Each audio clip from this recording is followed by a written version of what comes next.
नमस्कार, जय हिंद। अब तक आपने प्रेजेंट टेंस के अंतर्गत प्रेजेंट इंडेफिनिट, प्रेजेंट कंटिन्यूअस और प्रेजेंट परफेक्ट टेंस को समझा। अब आगे नंबर है प्रेजेंट परफेक्ट कंटिन्यूअस टेंस का। तीनों टेंसों में अलग अलग से विस्तार पूर्वक ना बताना पड़े, इसलिए मैंने सिंस और फोर के लिए एक अलग से वीडियो बनाने का निर्णय किया है।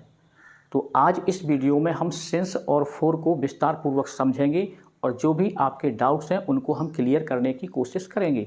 तो आप हमारे साथ वीडियो के अंत तक बने रहेंगे तो आपके सारे डाउट क्लियर हो जाएंगे। प्रायः टाइम के संदर्भ में सिंस और फोर का प्रयोग परफेक्ट कंटिन्यूअस टेंस में ही किया जाता है। इसके अलावा भी प्रीपोजिशन के रूप में या क्लाउज के रूप में सिंस और फोर का व्यापक प्रयोग होता है। तो जब चूंकि के अर्थ में सिंस का प्रयोग होता है तो वहाँ परफेक्ट कंटिन्यूअस टेंस नहीं होता है। इसी प्रकार से फोर का प्रयोग भी के लिए के संदर्भ में किया जाता है। जैसे he goes to school for teaching, अर्थात वह विद्यालय पढ़ाने के लिए जाता है। इसी प्रकार से I do job for my father, यानी मैं अपने पिता के लिए जॉब करता हूँ। एप्लीकेशन फॉर ट्रांसफ़र सर्टिफिकेट, तो इसके लिए भी हम फोर का प्रयोग कर देते हैं के लिए के संदर्भ में। तो जब फोर के बाद टाइम नहीं दिया होता है तो अक्सर नाउन, प्रोनाउन या पॉसेसिव प्रोनाउन या कोई जीरेंडियल होता है। इसी प्रकार से सिंस का प्रयोग चूंकि के संदर्भ में होता है, चूंकि या इसीलिए। तो जब चूंकि लगा देंगे और उसमें दो क्लाउज होंगे तो एक में हम कॉमा लगा देंगे तो कॉमा का अर्थ ही हो जाएगा। यदि इधर चूंकि कहेंगे तो वहाँ इसलिए, और यहाँ जब से कहेंगे तो वहाँ तब से अर्थ लगाएंगे। जैसे कि सिंस यू लेफ्ट पटना, अर्थात जब से आपने पटना छोड़ा है, यानी पटना से आप गए हैं। तो I have not seen you, मैंने आपको नहीं देखा हुआ है। तो यहाँ पर ध्यान देना है कि ये हमारी दो प्रकार की सिंटैक्स बन जाती हैं, यानी कि कॉमा के पहले वाली सिंटैक्स को हम इंडेफिनिट में रख सकते हैं तो दूसरी वाली सिंटैक्स को हम प्रेजेंट परफेक्ट में रखते हैं। और ये ध्यान रहे कि इंडेफिनिट के साथ ही हमको सिंस का प्रयोग करना होता है। तो कंपटीशन में अक्सर ऐसे सेंटेंसों को पूछ दिया जाता है और वहाँ हमें सिंस या फोर या अन्य प्रपोजिशन लिखने के लिए बोल दिया जाता है। तो अब यहाँ पर हम देखेंगे सिंस और फोर का प्रयोग टाइम के संदर्भ में और परफेक्ट कंटिन्यूअस टेंस में किस प्रकार से उपयोग किया जाता है। सिंस और फोर, तो यहाँ पर दोनों का हिंदी में आशय से के अर्थ में लगाते हैं। जैसे वह 2 दिन से बीमार है, वह 5 बजे से पढ़ रहा है। तो इनका प्रयोग टाइमिंग के अर्थ में परफेक्ट कंटिन्यूअस टेंस में हम करते हैं। सिंस और फोर के डिफरेंस के लिए 3 बिंदु हमें ध्यान रखने होते हैं कि नंबर 1, सिंस का प्रयोग करते हैं पॉइंट ऑफ टाइम के लिए, वहीं फोर का प्रयोग करते हैं पीरियड ऑफ टाइम के लिए। और दूसरे नंबर में हम रखेंगे कि सिंस का प्रयोग करेंगे स्टार्टिंग पॉइंट ऑफ टाइम, यानी काम किस बिंदु से शुरू हुआ है। वहीं फोर का प्रयोग हम अवधि को बताने के लिए करेंगे, अर्थात ड्यूरेशन ऑफ टाइम के लिए। और तीसरा पॉइंट हम लेंगे सिंस के लिए कि इसका प्रयोग डेफिनिट टाइम को बताने के लिए किया जाता है, अर्थात निश्चित समय के लिए। और वहीं फोर के लिए कहेंगे तो इसका प्रयोग इंडेफिनिट टाइम को बताने के लिए किया जाता है, अर्थात अनिश्चित समय के लिए। तो सिंस अर्थात कार्य किस पॉइंट से शुरू हुआ है, एग्जैक्ट पॉइंट को बताता है। और फोर यानी कि कार्य एक बिंदु से कौन से बिंदु तक हुआ है उसके बीच की अवधि को दर्शाता है, और समय की कोई निश्चितता भी नहीं होती है। तो सिंस के प्रयोग के लिए हमें ध्यान रखना है कि इसके अंतर्गत जैसे इवनिंग है, मॉर्निंग है, लेकिन नून का प्रयोग हम करेंगे तो उसके पहले हम सिंस नहीं लिखेंगे, बल्कि इसके लिए एट का प्रयोग करते हैं, एट नून। और लास्ट आए कोई सेंटेंस में टाइम के पहले लास्ट नाइट, नेक्स्ट डे, इस प्रकार से, क्योंकि ये निश्चित समय है। जैसे आज के पहले यानी लास्ट, नेक्स्ट यानी आज से ठीक आगे का, तो इसमें एक एक्यूरेसी है। और जैसे चाइल्डहुड है, बचपन है, बुढ़ापा है, जवानी है, तो एक ये निश्चित होते हैं, इनकी एक कन्फर्म अवधि होती है, कन्फर्म टाइमिंग होती है। तो ये निश्चित होते हैं, तो इनके पहले भी हम सिंस का प्रयोग करते हैं। और टाइम दिया हो और ओ क्लॉक दिया हो, जैसे टाइम 5 o'clock, तो ये भी एक एग्जैक्ट टाइम है, यानी कि घड़ी में 5 बजते हैं, जो कि एक फिक्स टाइम होता है। तो 5 o'clock, 7 o'clock, 6 o'clock, 12 o'clock या 12 AM, 12 PM, इस प्रकार से आ जाए तो टाइम और प्लस ओ क्लॉक, तो इसके साथ भी हम सिंस का प्रयोग करते हैं। इसी प्रकार से नेम ऑफ डे, यानी दिनों के नाम, Sunday, Monday, Tuesday, Wednesday, Saturday, इस प्रकार से जो भी आए तो उसके पहले भी हम सिंस का प्रयोग करते हैं। इसी प्रकार से नेम ऑफ मंथ्स का, यानी जनवरी, फरवरी, मार्च, दिसंबर। इसी प्रकार से नेम ऑफ ईयर का, जैसे 2002, 2022, 2023, 2026, 1999, तो इनके पहले भी हम सिंस का प्रयोग करते हैं। और इसी प्रकार से दिया हो डेट, जैसे 5/12/1990, तो एक निश्चित दिनांक है, एक्यूरेट टाइम है, तो इसके लिए भी हम सिंस का ही प्रयोग करते हैं। और AM PM के साथ में भी सिंस का प्रयोग करते हैं। वैसे अक्सर जब केवल AM और PM दिया हो, उसके साथ में टाइम दिया हो, तो वहाँ हम ऐट का भी प्रयोग करना उचित समझते हैं, भले ही परफेक्ट कंटीन्यूअस टेंस क्यों ना हो। जैसे नून है, इसी प्रकार से ये AM और PM होता है, यानी जिसमें एकदम से एग्जैक्ट टाइम का संकेत हमें मिलता है। और 4 के लिए विशेषकर ध्यान रखना होता है कि इसमें न्यूमेरिकल नंबर होता है, लेकिन कुछ ऐसे भी समय सूचक शब्द होते हैं, उनके पहले न्यूमेरिकल नंबर नहीं होता, लेकिन उसमें अनिश्चितता होती है।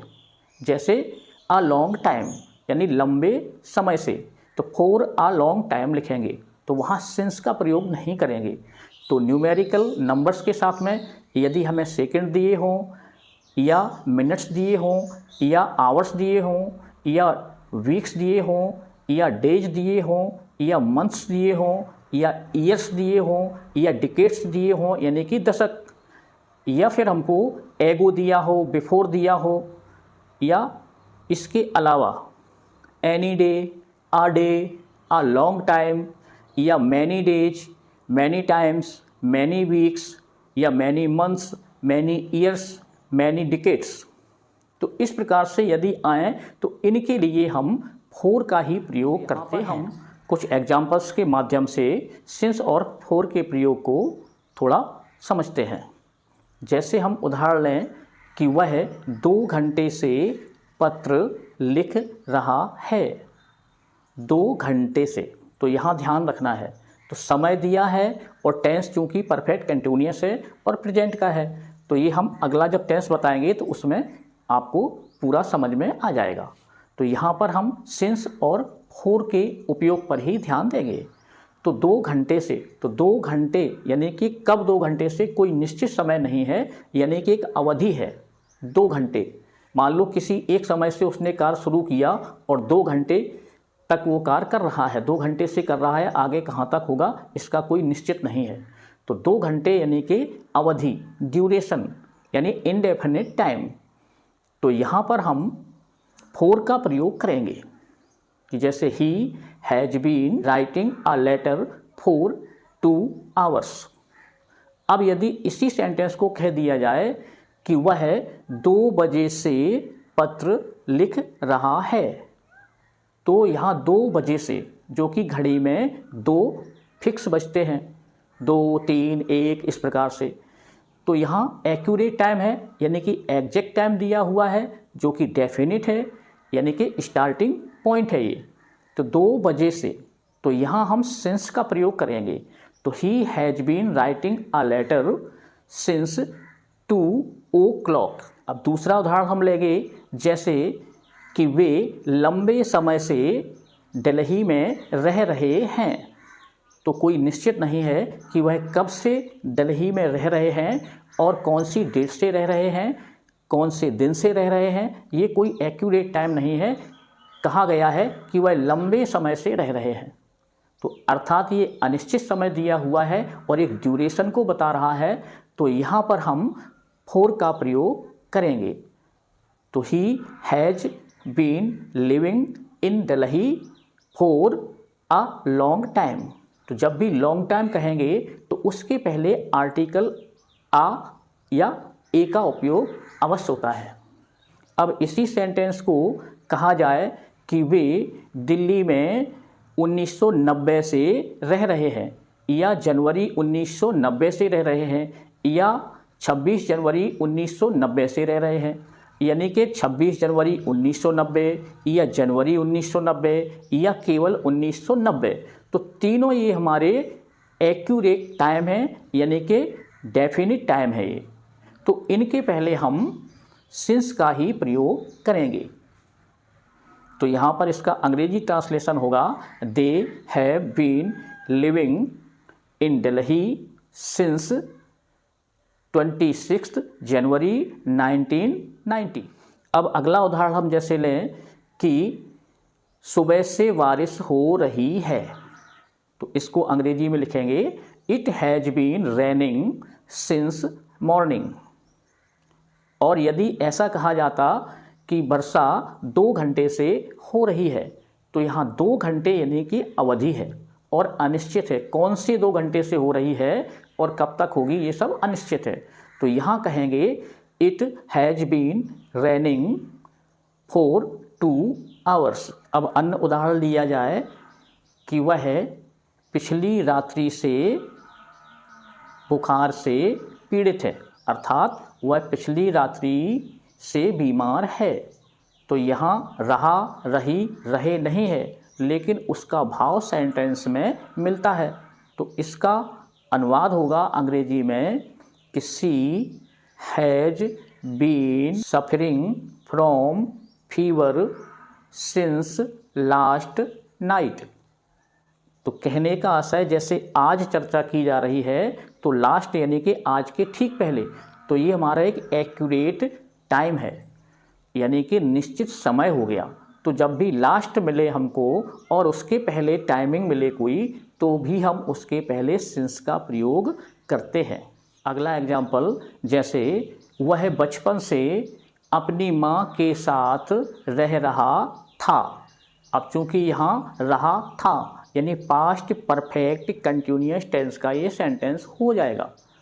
तो वह बचपन से यानी चाइल्डहुड से, तो इसके लिए भी हम सिंस का प्रयोग करते हैं, क्योंकि बचपन, बुढ़ापा ये भी हमारे जाने पहचाने समय होते हैं। यानी निश्चित समय होता है कि बचपन कब से कब तक निश्चित होता है, बुढ़ापा कब से कब तक निश्चित होता है।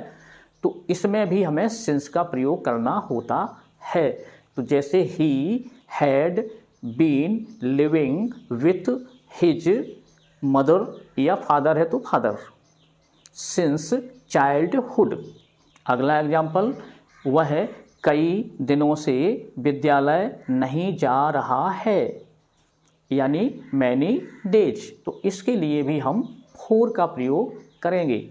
तो यहाँ लिखेंगे कि he has not been going to school for many days.